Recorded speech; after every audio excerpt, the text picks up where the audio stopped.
आज की इस ऑनलाइन क्लास में सभी बच्चों का हार्दिक स्वागत और अभिनंदन है। आज हम लेकर आए हैं 12वीं कक्षा में संग्रहित मैथिली शरण गुप्त के पदों और गीतों का अध्ययन करेंगे। इससे पहले हम मैथिली शरण गुप्त के गीत में 2 पद का अध्ययन कर चुके हैं। आज हम तीसरे पद का अध्ययन करेंगे। इससे पहले आपको बताया गया था कि इसमें उर्मिला का वियोग वर्णन है। राम, सीता और लक्ष्मण जब वन को चले जाते हैं उसी समय उर्मिला घर पर रहती है। तो लक्ष्मण जब वन को चले जाते हैं तो उन्हीं का वियोग वर्णन, उसी उर्मिला का वियोग वर्णन मैथिली शरण गुप्त ने अपने इन गीतों में संग्रहित किया है। चूंकि यह जो गीत हैं वह साकेत जो उनका प्रसिद्ध महाकाव्य है जो 1931 में लिखा गया था उसी में संग्रहित है। इससे पहले जो हम पढ़े हैं इसमें मैथिली शरण गुप्त के रचनाओं में कैकेयी का अनुताप वो भी साकेत में ही संग्रहित था। यह गीत यह साकेत के 9वां सर्ग में संग्रहित है। चूँकि साकेत का जो 9वां सर्ग है वह उस महाकाव्य का हृदय स्थल कहा जाता है, इसलिए क्योंकि इसमें उर्मिला का वियोग वर्णन वर्णित है। तो आइए पढ़ते हैं हम उर्मिला के वियोग वर्णन के जो पद हैं आपके पाठ्यक्रम में संग्रहित हैं उनको देखते हैं तीसरे पद को।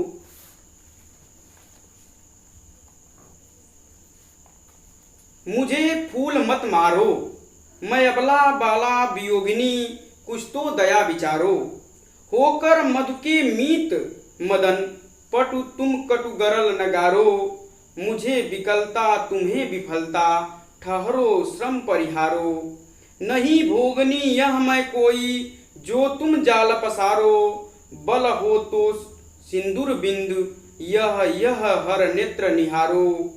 रूप दर्प कंदर्प तुम्हें तो, मेरे पति परवारो। लो यह मेरी चरण धूल, उस रथ के सिर पर धारो। चूंकि यह पहले ही आपको बता दिया गया है कि जो उर्मिला है वो अपने वियोग का वर्णन, अपने विरह का वर्णन अनेक प्रकार की जो ऋतुएं 6 प्रकार की ऋतुएं पाई जाती हैं उन ऋतुओं के माध्यम से कहती है। इससे पहले आपने शरद ऋतु को भी पढ़ लिया था और शिशिर ऋतु को भी पढ़ लिए थे। इसमें जो वर्णन किया गया है वो बसंत ऋतु का वर्णन है। बसंत ऋतु में प्राकृतिक वातावरण फूलों से सुसज्जित हो जाता है, यानी कि प्रकृति अपनी पूर्ण मादकता पर होती है। प्रकृति का जो सौंदर्य होता है वह अपूर्व होता है। उस अपूर्व सौंदर्य को देखकर जो चीजें संयोग में सुखद लगती हैं, आज वियोगावस्था में जो वही प्रकृति का सौंदर्य उर्मिला को कष्टकारी प्रतीत हो रहे हैं। इसी का वर्णन इस पद में किया गया है। आइए देखते हैं। मुझे फूल मत मारो, मैं अबला बाला वियोगिन, कुछ तो दया विचारो। काम से व्यथित उर्मिला कामदेव से कहती है कि हे कामदेव, अपने पुष्प बाणों से मुझे घायल मत करो। मैं अबला बाला वियोगिन, कुछ तो दया विचारो। उर्मिला करे कि मैं अबला हूं। अबला का मतलब निसहाय हूं, असहाय हूं। बाला मतलब स्त्री, मैं असहाय स्त्री हूं। और उसके ऊपर मेरे पति लक्ष्मण वन को चले गए हैं। उनके जाने के वियोग में विरह से मैं क्या हूं, व्याकुल हूं। व्याकुल होने के कारण मैं विरहणी भी हूं। कुछ तो दया विचारो। करे कि हे कामदेव, इसलिए इस पर विचार पूर्वक आप मुझ पर दया कीजिए। होकर मधु के मीत मदन, पटु तुम कटु गरल नगारो। कहे कि हे कामदेव, आप मधु के मीत मतलब बसंत के क्या हैं, बसंत ऋतु के मित्र हैं, पटु और चतुर भी हैं। आप बसंत के मित्र भी हैं और चतुर भी हैं। तुम कटु गरल नगारो। इसलिए हे कामदेव, तुम काम रूपी जो विष की वर्षा है उस वर्षा को हमारे ऊपर मत बरसाओ। मुझे विकलता तुम्हें विफलता, ठहरो श्रम परिहारो। करें कि जो यह कार्य आप करने जा रहे हैं उस कार्य में आपके जो पुष्प बाणों की वर्षा कर रहे हैं, उन बाणों से मुझे क्या मिलेगी? केवल व्याकुलता ही मिलेगी। और जो आप काम करने के उद्देश्य से आए हैं उस कार्य में आप सफल नहीं होंगे, अर्थात आपको क्या मिलेगी? विफलता मिलेगी।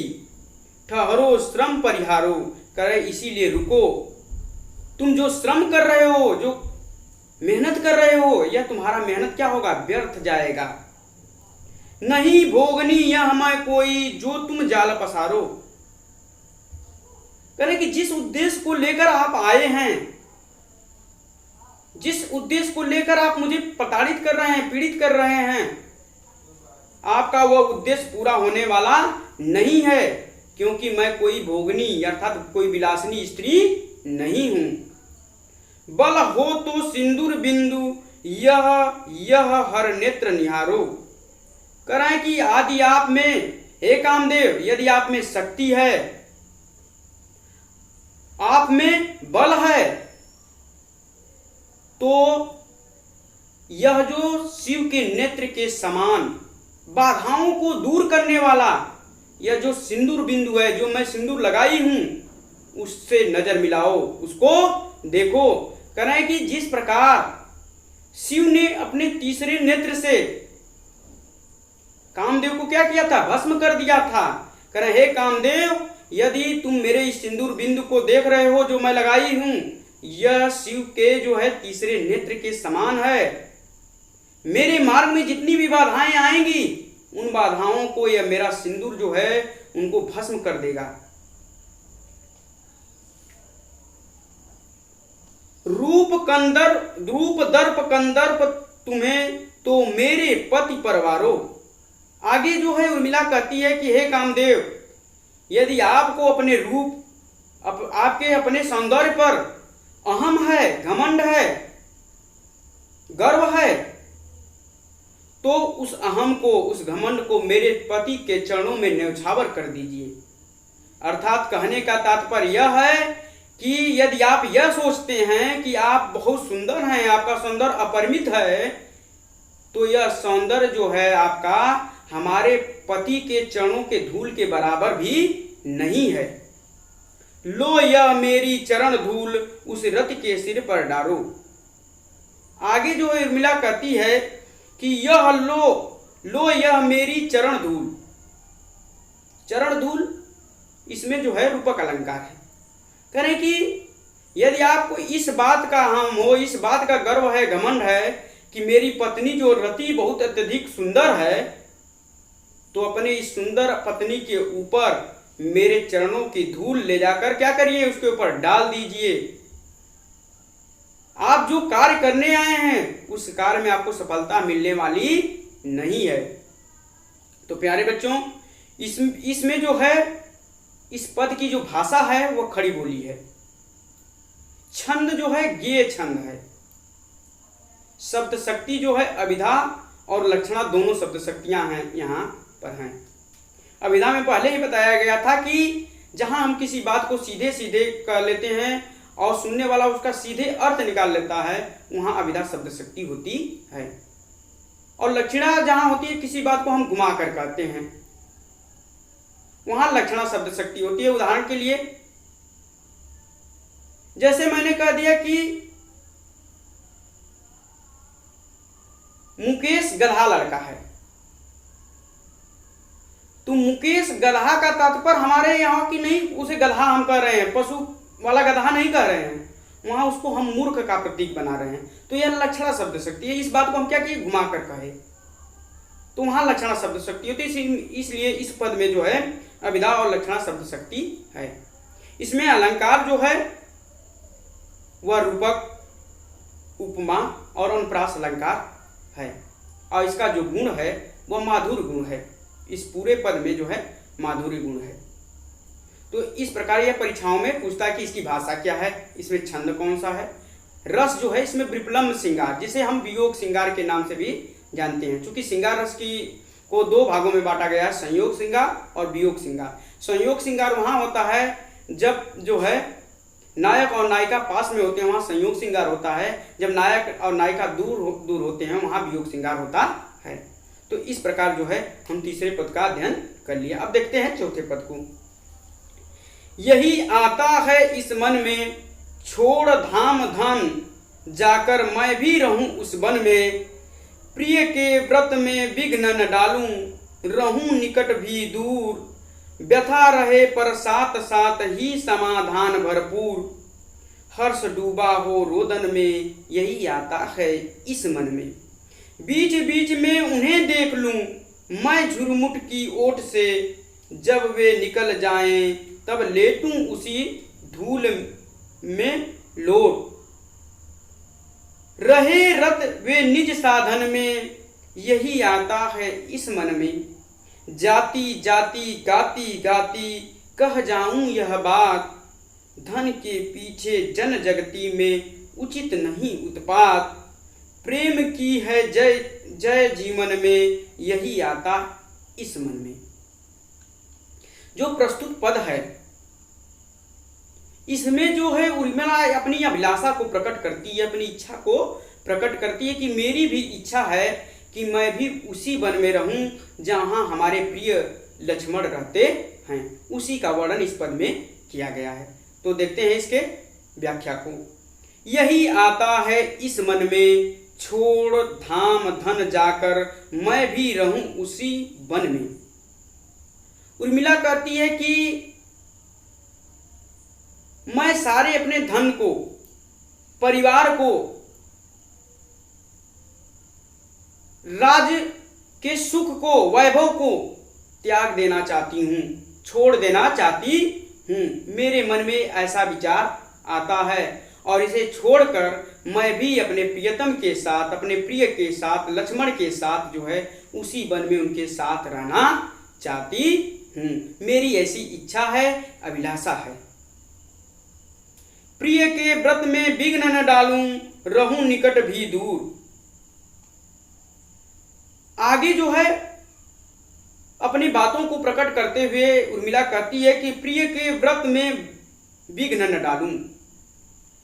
कह रही है कि जो हमारे प्रियतम, हमारे प्रिय लक्ष्मण ने संकल्प लिया है, जो तपस्या कर रहे हैं, मैं उनके तपस्या में बाधा भी नहीं बनना चाहती हूं।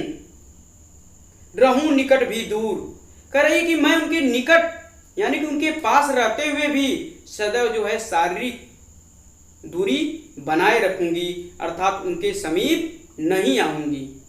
केवल जो है मेरा जो मिलन होगा उनसे केवल आत्मिक मिलन होगा और मैं उन्हें केवल देखना चाहती हूं। व्यथा रहे पर साथ साथ ही समाधान भरपूर। आगे जो उर्मिला कहती है कि जो मेरे अंदर व्यथा है, जो व्याकुलता है, वह व्याकुलता भी मेरे साथ रहेगी, अर्थात मैं उस व्याकुलता को, इस वियोग को त्यागना नहीं चाहती हूं, छोड़ना नहीं चाहती हूं।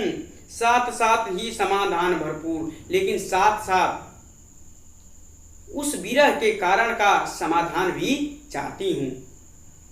हर्ष डूबा हो रोदन में।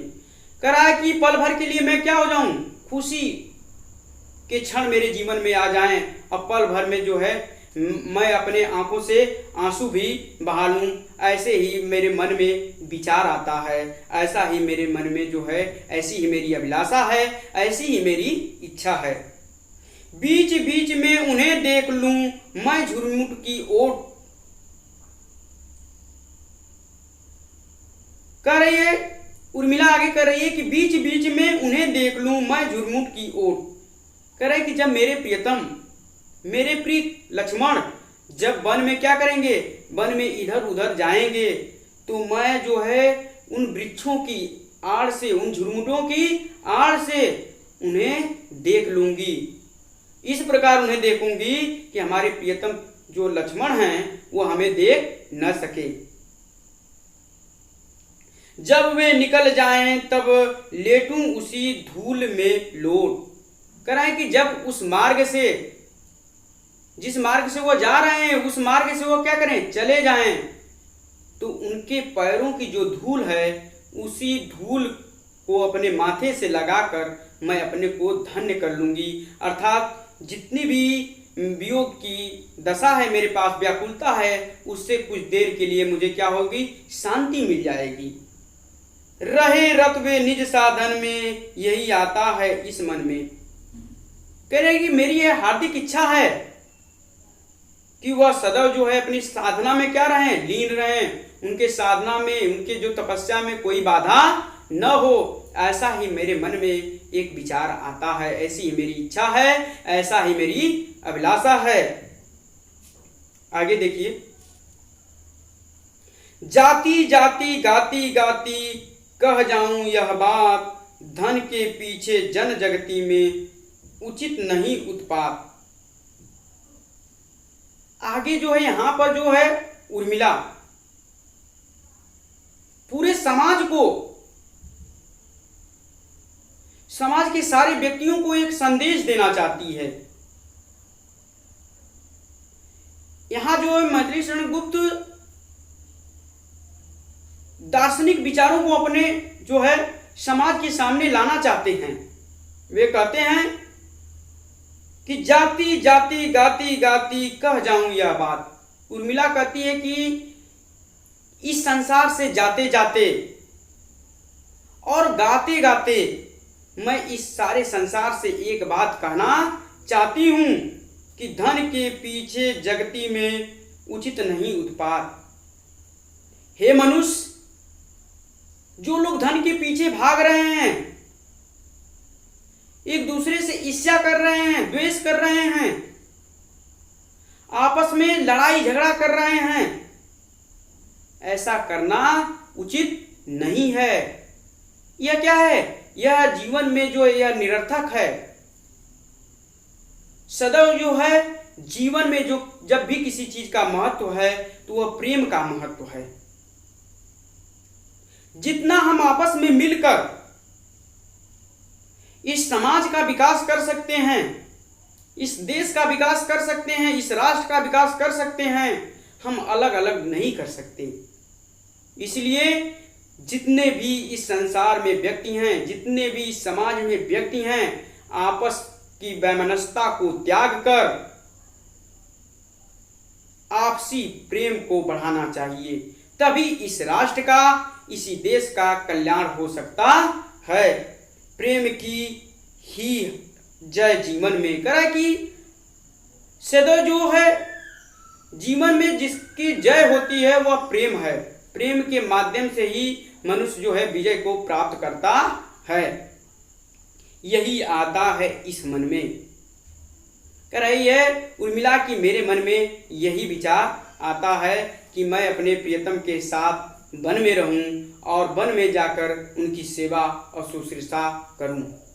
इस प्रकार जो है आपका जो है कक्षा 12 में संग्रहित अध्याय 2 मैथिली शरण गुप्त के, हम इससे पहले कैकेयी का अंताप का अध्ययन किए, आज जो है हम पदों का भी अध्ययन कर लिए। तो यह जो उनके गीत हैं आज समाप्त हो गए। जब भी इनके गीतों की भाषा पूछे तो परिनिष्ठित खड़ी बोली है,